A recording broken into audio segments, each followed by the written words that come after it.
رمضان آیا تھا پھر بیت رہا ہے۔ اللہ ہماری کمزوریاں، ہماری کوتاہیاں پھر ایک دفعہ پیش نظر ہیں۔ اے عرش و فرش کے مالک، برے ضرور ہیں، کمزور ضرور ہیں، گناہگار ضرور ہیں، پر تو ہمارے دلوں کے حال جانتا ہے، ہم تیرے غدار نہیں ہیں۔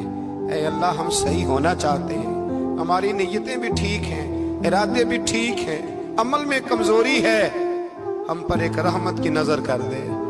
اللہ ہمیں بغیر حساب کے معاف فرما دے۔ اللہ ہم سے درگزر کرنا، جب قیامت کے دن ازل کا بازار لگے تو اللہ ہم سے درگزر فرمانا، ہماری پردہ پوشی فرمانا۔ اگر ہمیں عزت دی ہے تو عزتوں پہ دوام دینا، اللہ ہمیں ذلتوں سے محفوظ رکھنا۔ اے عرش و فرش کے مالک، تو نے بہت ساری نعمتیں نہ بغیر مانگنے کے دی ہیں۔ ہم کمزور تھے، تو نے صحت دی، ہم کمزور تھے، تو نے اولاد کی نعمت دی۔ اے اللہ بغیر کسی لالچ کے پالنے والا باپ دیا، شفقت کے بازو پھیلانے والی ماں دی، ہم تیرا شکر ادا نہیں کر سکے۔ اللہ ہمیں شکر کی توفیق عطا فرما دے، اللہ ہمیں شکر کی توفیق عطا فرما دے، اللہ ہمیں شکر کی توفیق عطا فرما دے۔ اللہ اگر ہم بھول جائیں تو ہم سے درگزر فرما۔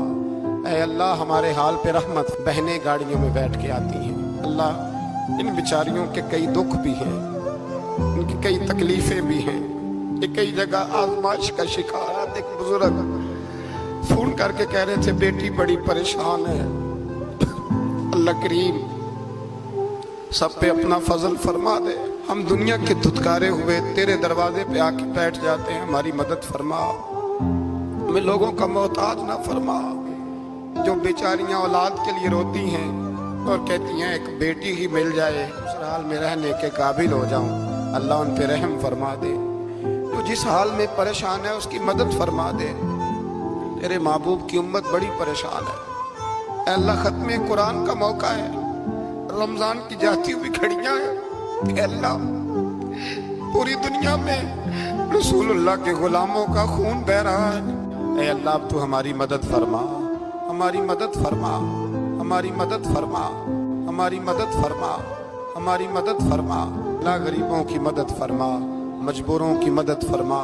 اے اللہ تنگ دست لوگوں کی مدد فرما، بیماروں کو شفا دے دے، مقروضوں کو قرضوں سے رہا کر دے، جن کے عزیزوں رشتہ داروں میں سے کوئی دنیا سے چلا گیا ہے، اے اللہ جن کے ماں باپ رخصت ہو گئے ان کی قبریں نور سے بھر دے، رحمت سے بھر دے۔